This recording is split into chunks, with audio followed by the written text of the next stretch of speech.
Well, hey there, and welcome back to another episode of Let's Talk Real Estate Investing. I'm so happy you're tuning in today. And today I want to dive into 5 ways to get started in real estate with little or no money down. A lot of people put off getting started because they don't have easy access to funding, and that's their excuse. So that's what we're going to talk about today, and how to get in the game if you don't have easy access to funding. It's likely that you've heard some of this stuff before, but you just might need a refresher. So here we go. Number 1 is real estate partnerships. Partner with someone else. You could find the deal and they could bring the money. There are a lot of different ways that you can do this. Let's say you are a rehabber and you're going to rehab the property and you have a partner. You could split the profits 50-50, less any down payments the partner made, and less any marketing money that you spent getting the deal. It's always important that people get their money back out of the deal, get their expenses back out. Another thing that could come into play is if one partner is checking on the job and the other partner maybe has a full-time job. So this could be a form of value that they're adding to this property. One person might have a special talent that they bring that the other person doesn't have. So this is another way the split could be different.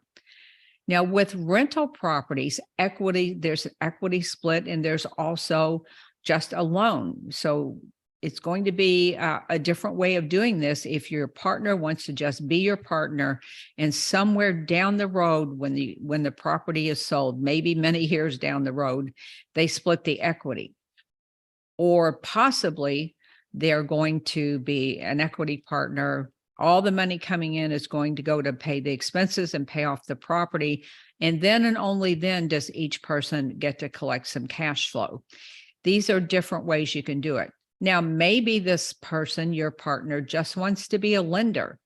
They will say, I'm going to loan you the money and all I want is the interest.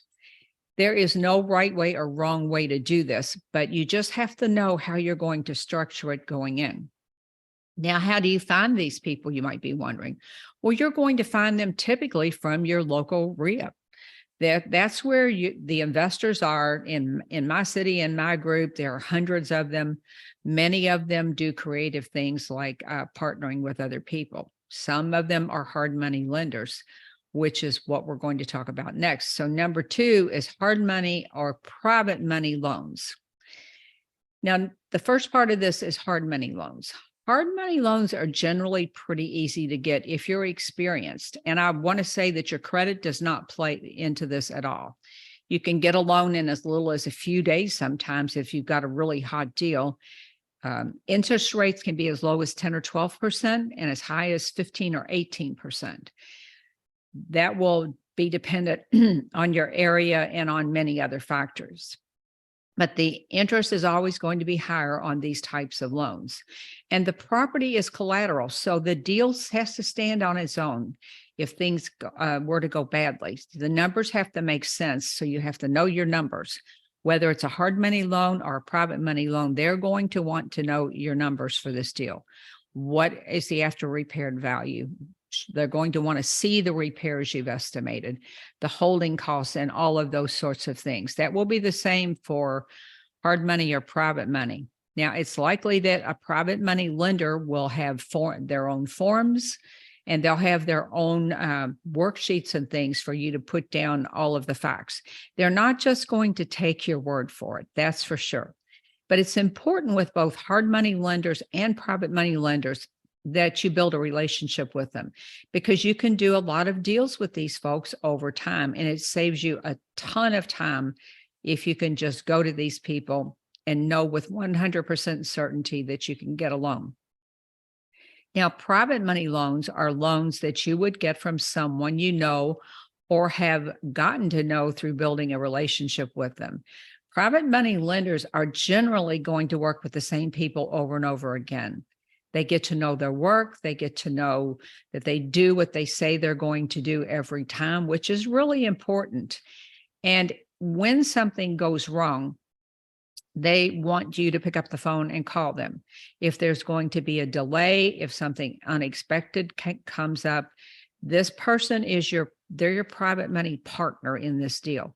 So treat them with the respect that they're due, and know that you want to build this relationship going forward. So it's important that you do this right. Now, why would they want to loan you money for a private money lender? Well, they might want to loan you money because they have money sitting in a retirement account that's earning next to nothing. They want to put their money to work rather than earning 1, 2, 3% on their money. Why wouldn't they want to earn a much higher return on their money if this can be done safely in real estate with the property as collateral? Now, like I said, this is relationship based. It's like hard money in that way, only this is more of oftentimes these people get to be friends almost because they have that type of relationship, but the numbers always have to work.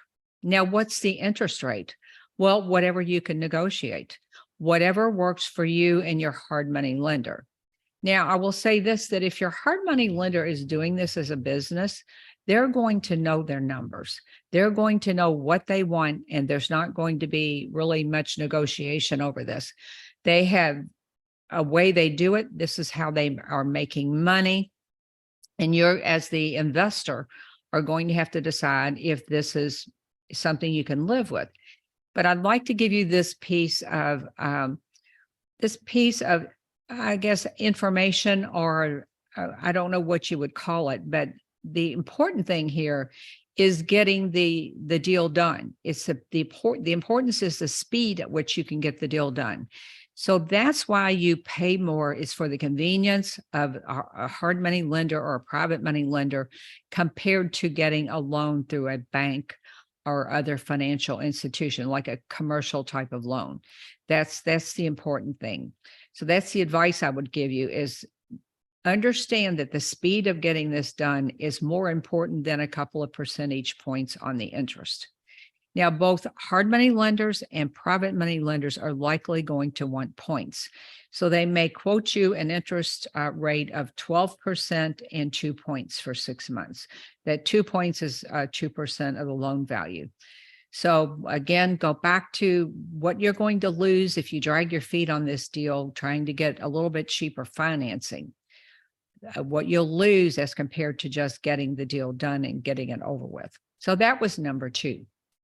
Number 3 is seller financing. When a seller carries back all or part of the amount they're selling the property for, this is called seller financing. Now, it can be a partial, a part of the sales and purchase, the purchase price. It can be all of the purchase price.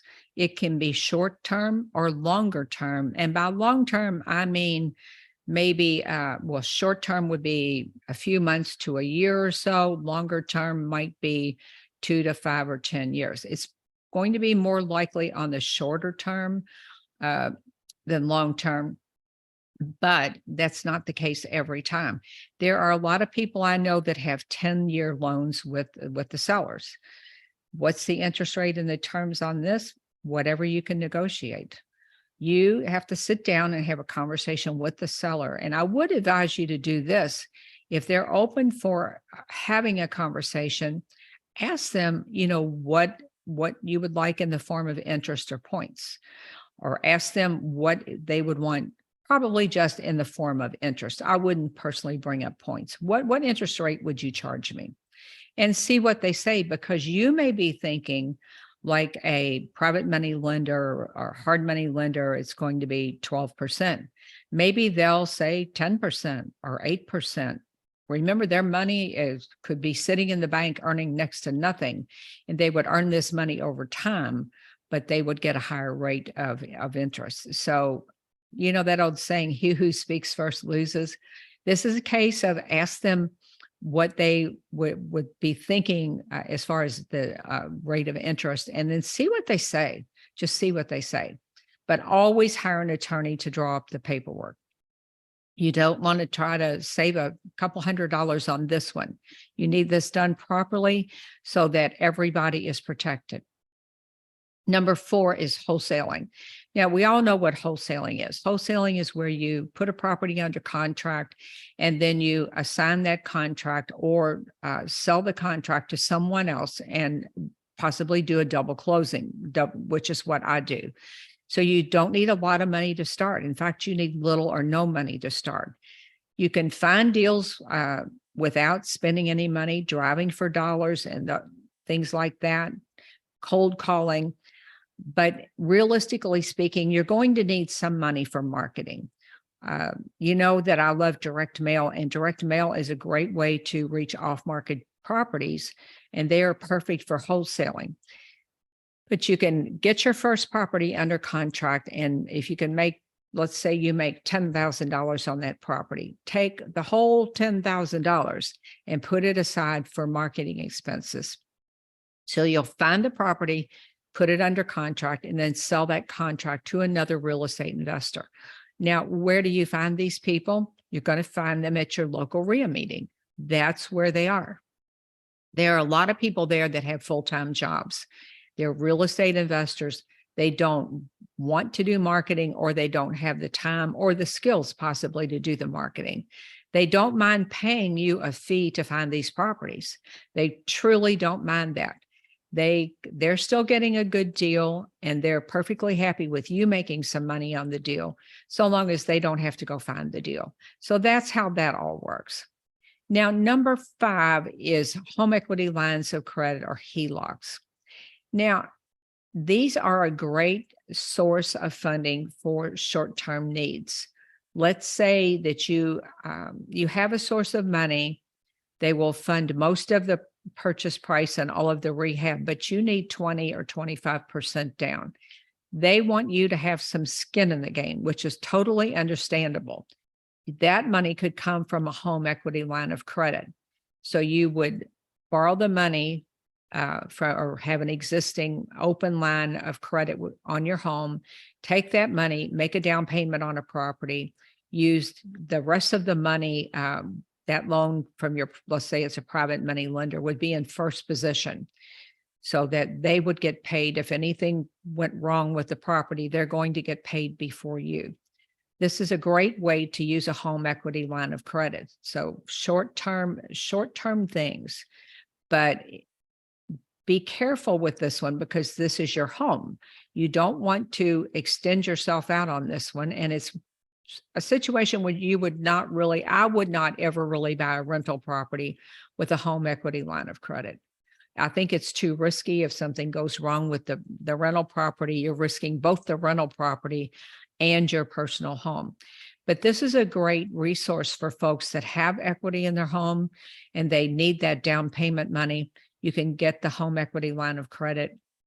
The interest rates aren't terrible, and you have access to your money. I think you can borrow up to 75% of your equity, 75% of your equity. Not that you would necessarily want to do that, but there are rules around that. And your financial institution, your mortgage lender, can tell you how that works. So let's recap the 5 ways that you can get started in real estate investing with little or no money down. Number 1 is real estate partnerships. Partner with someone else and find a way that works for both of you. Number 2 is hard money loans and private money loans. So those are both great ways to fund your deal. Number 3 is seller financing. Hey, you don't know if the seller will finance the deal even for 3 months, 6 months till you get the property rehabbed. If you don't ask, it never hurts to ask. And as a reminder, don't be the first one that speaks when it comes to interest rates. Ask them what they would want to charge you when interest comes up. Hey, and don't be surprised if it doesn't come up. Sometimes people are willing to give you a short-term loan without charging you any interest. They just do it. I don't know why, but they just do it. Number 3 is wholesaling. Find a property and wholesale it for quick cash. And number 4 is HELOCs, or home equity lines of credit. So as you can see, there are a lot of different ways that you can solve the money problem.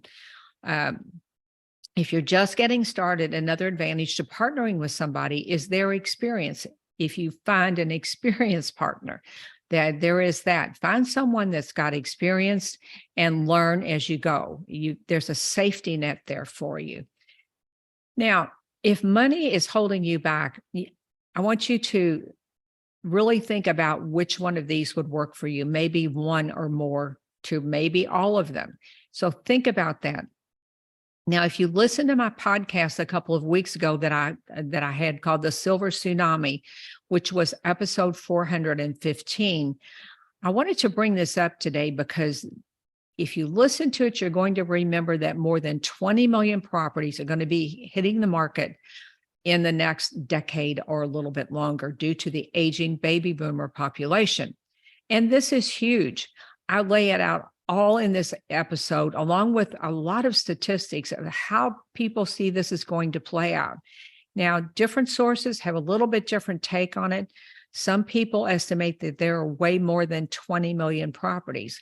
One source said 4 million properties a year. Now, that's in addition to what you're seeing today.